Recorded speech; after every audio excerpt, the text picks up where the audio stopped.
We're going to talk some eschatology today. We're talking here about amillennialism, which I'm going to suggest maybe needs a little bit of rebranding. Now, that's a figure of speech. Don't freak out. Obviously, we don't promote and brand and label theological doctrines or systems as though they're some sort of a product to foist upon a consumeristic base here. But there is something about amillennialism that I think is not present in perhaps the other end times theological eschatological systems. Now, if you're wondering about some of these terms, pre-mill, post-mill, a-mill, I have done a video on this explaining them with charts, so I'm going to link that to the end of this video here on YouTube. Why don't you just hang with me for a few minutes and we'll get back to that. Real quick definition. So each one of the eschatological systems, by the way, eschatology means study of the last things, eschatos, last, ology, study of. Each one of the major ones is sort of named based on the relationship between the return of Christ and the millennium itself. So pre-millennialism would suggest that Christ comes back before the millennium, thus pre-millennialism. Post-millennialism, contrarily, suggests that Christ returns after the millennium. Now, those two are quite different. Premillennialism comes in a couple of different stripes. There's a historic premillennialism. There's a dispensational premillennialism, which is probably the most popular form of eschatology in today's evangelical church. I think, unfortunately, some of you think very fortunately, perhaps.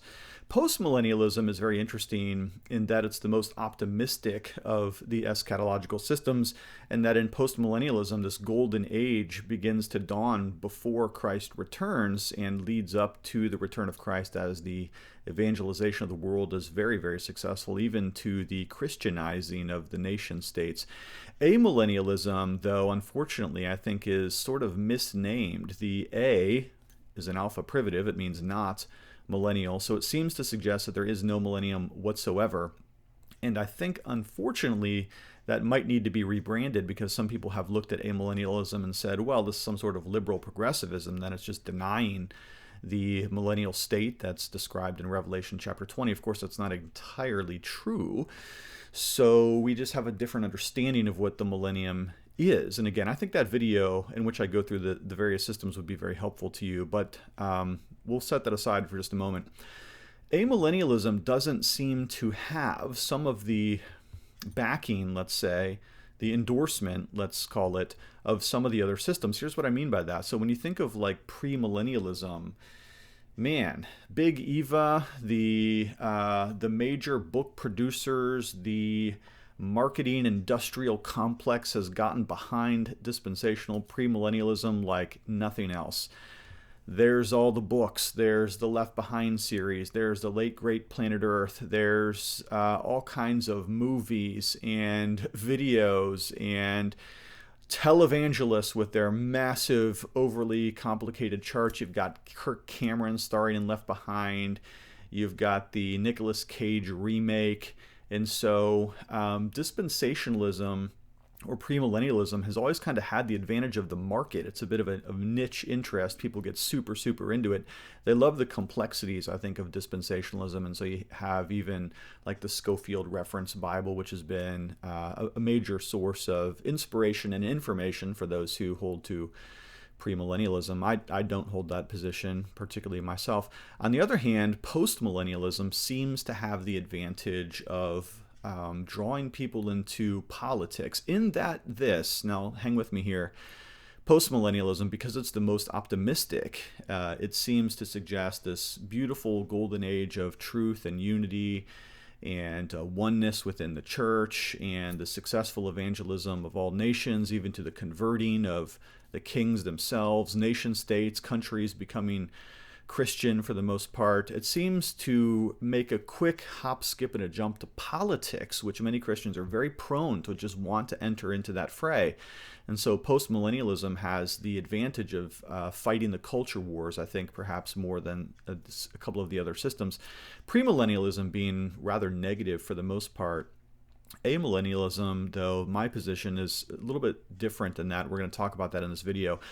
Let me just say welcome to this channel. My name is Matthew Everhard. I'm the pastor of Gospel Fellowship PCA, one of the pastors, I should say. David's wonderful. He's a great associate. Anyways, we're a Bible-believing church just north of Pittsburgh. Our doctrine is Reformed. We are confessional, subscribing to the Westminster Confession of Faith, conservative in our understanding of Bible and life and all these things. If you're looking for a church like that, please come visit us. We're just north of Pittsburgh by a stone's throw. Well, maybe 20 minutes worth of stone's throws, or half an hour, let's say. But anyways, we'd love to have you, so come check us out, Gospel Fellowship PCA. All right, so let's talk a little bit about amillennialism. Let's give it a definition here. So if you were going to make your end times charts, your eschatological charts, well, amillennialism has the simplest chart. It's very clean. Whereas in dispensationalism, you have the rapture separated from the return. You've got the tribulation spliced out. You've got your pre-trib, post-trib, mid-trib, pre-wrath trib. The charts get really complicated. You throw some very complex factors in there, also with the nation of Israel. Perhaps also you've got multiple resurrections. You've got this and that. Premillennialism, especially in its dispensational form, is highly complex, which is why certain preachers have these massive charts that they're preaching behind in their church. Amillennialism, I got to tell you, we have the simplest chart. It's really simple. It's very clean. It's very clear. We just have a couple of main points on there. First, the death, resurrection, and ascension of Jesus is pretty important on our chart. Next, we have the church age, which is the age of Christ's church, evangelizing the whole of the world. So we believe we're in the church age now, which is where the Great Commission is fulfilled. The believers going out to the ends of the earth, evangelizing all the tribes and the nations. And in amillennialism, at least many of us, most of us, hold a pretty optimistic view in terms of the success of the evangelism of the nations. And so maybe we should be rebranded as optimistic amillennialism, something I'll come back to later. And then as it relates to the end times events, really in amillennialism, again, there's a big event that we're looking for, which is the return of Christ. And then he judges the world, and we enter into the eternal state, heaven and hell, forever and ever. So in amillennialism, of course, we believe that the rapture and the return of Christ are the same thing. Now, you'll notice that in dispensational premillennialism, they separate that usually by 7 years or something to that effect. So why did my screen just turn blue? That's weird. I don't know if you can see that. So we think of it as one great eschatological event, the return of Christ, which is the same thing as the rapture. And what that means is that this whole of the church age is the tribulation. We are experiencing the tribulation right now. So the greatness of the tribulation speaks not only to its intensity, but also to its duration. Okay, it's great because the whole of the church age is very hard. It's very difficult. There's a lot of obstacles and enemies and persecution, but we long for the blessed return, the glorious return of the Lord Jesus Christ, and so we are optimistic in that sense as well. One thing that we would differ from postmillennialism, and actually you might say that amillennialism is a kind of postmillennialism, or maybe the opposite, that postmillennialism is a specific brand of amillennialism. That is that postmillennialism also has a very simple end times chart looking forward to the return of Christ. However, where we really disagree is in postmillennialism, the trajectory of history is going more and more positive. Advances in science, advances in knowledge, advances in philosophy, and advances in theological understanding, the purification of the church's knowledge, the church's communication, the conversion of the nations, presidents and kings bowing down before Christ, until you have kind of this gradual advance until the point in which Christ returns. And usually there's a great rebellion that takes place prior to that in postmillennialism. The difference then in amillennialism is that we see the whole of the church age as being a time of great advances for the gospel, but also very great times of difficulty for the church. Especially when we read the book of Revelation, we see that there's just a lot of opposition. The enemies are strong. The difficulties are many. The faithful are sometimes feel like they're few. Of course, that's not always true. The church is advancing throughout the nations, but it certainly feels like there's great hostility and oppression and difficulty and martyrdom. And so amillennialism, that trajectory, rather than an up, and away, sort of pace that postmillennialism holds. Amillennialism is more like a wave where there's good and there's bad and there's good and there's struggles and there's difficulties and there's advances and retreats and so forth until the return of Christ. Now, you'd think that amillennialism would have the advantage, at least in terms of its branding, and that is because there are so many stalwart theologians that have held to some form of amillennialism. So going all the way back, we would say that Augustine and Calvin and Luther and Bullinger are in our camp, as well as more recent theologians like Bavinck and Voss and Berkhoff, and even contemporary theologians today like Horton and Riddlebarger and Sam Storms and R. Scott Clark would be in that camp as well. And so you'd think, man, we've got a lot of stalwarts that are at bat in our lineup. I mean, man, it goes all the way back. Now, whenever we talk about the reformers or even some of the way earlier people like Augustine taking one of these theological positions, we should be a little bit careful because sometimes these terms are somewhat anachronistic. So, for instance, I'm not aware of Augustine delineating pre, post, and amillennial positions. I think that's totally anachronistic. Though Kylism, or millennialism in some of its forms, was around from very early days, there are very early Christians who held to some form of Kylism, some optimistic golden age type view. So we should be a little bit careful in saying who's in my camp and who's in your camp, and especially with a person like Augustine who has so many voluminous works.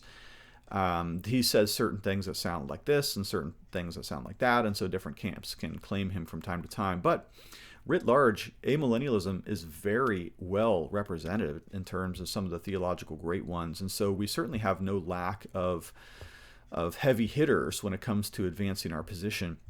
So wherein then has amillennialism seemed to struggle in recent times?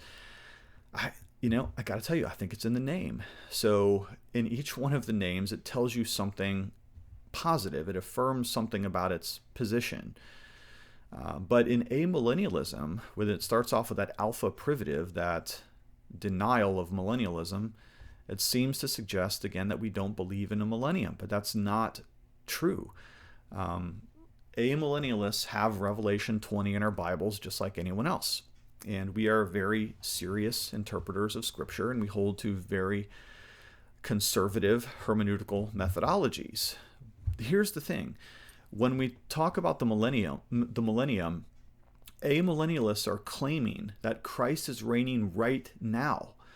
We believe in the centrality of the ascension of Jesus Christ to the right hand of the Father in terms of our eschatological system. In fact, when you look at the term last days in the New Testament, it's assumed by the writers that we are already living in the last days. James makes references to that effect. So does the book of Hebrews in the very beginning of chapter 1 of the book of Hebrews. There are a number of places in Scripture where it is assumed that by the New Testament writers, that we're living in the last days. And that is because Christ has already been raised to the right hand of the Father, where, according to the Great Commission, he has already been given all authority in heaven and on earth. So his millennial reign is now. And yes, that means, because it's been some 2,000 years since the death and resurrection of Jesus, that the millennium is not necessarily a literal 1,000-year period, as many of the other forms of millennialism would hold. So, for instance, even Jonathan Edwards, I'm a big Edwards fan. I got the t-shirt on right now. But Edwards was more of a post-millennialist, and he believed that there was a specific subset of the church age in which the millennium would dawn. And actually, he thought it might have started with the Great Awakening. And so he wouldn't say that the whole of the church age is the millennium. He would say a later subset of years was that time spoken about. Whereas amillennialists, we have to say that the 1,000 years must be symbolic for a very long time, since it's already been 2,000 years. And it could be much longer, who knows, before Christ returns, maybe 3,000 or 5,000, who knows? I don't know. I'm not making guesses. I'm just saying. The point then is that the term 1,000 years would stand for a very long time. And of course, if you've ever even tried to study the book of Revelation, you have to understand something of numerology, since John seems to be very fixated on sevens and tens and 24s and 12s and other numbers that are really important to his theology. So let me suggest then a couple of rebranding possibilities. So hang with me here. What if amillennialists change their name to supra-millennials or supra-millennialists? Why that? Well, let's get rid of the alpha privative, which seems to deny a millennium, because we actually do believe he's reigning right now. He's the ascended, reigning Christ, Lord of heaven and earth, King of kings and Lord of lords right now. So why don't we be called supra-millennials? We need another Latin prefix. So why not supra? Supra means above. Okay, so rather than emphasizing that Christ is going to reign on the earth, especially as dispensational premillennialists insist, from Jerusalem with a new temple and sacrifices and all kinds of stuff like that, why don't we call ourselves supra-millennials and insist that Christ is reigning now from the right hand of the Father? Or, how about this? I've thought of a few of these here. Rex millennials.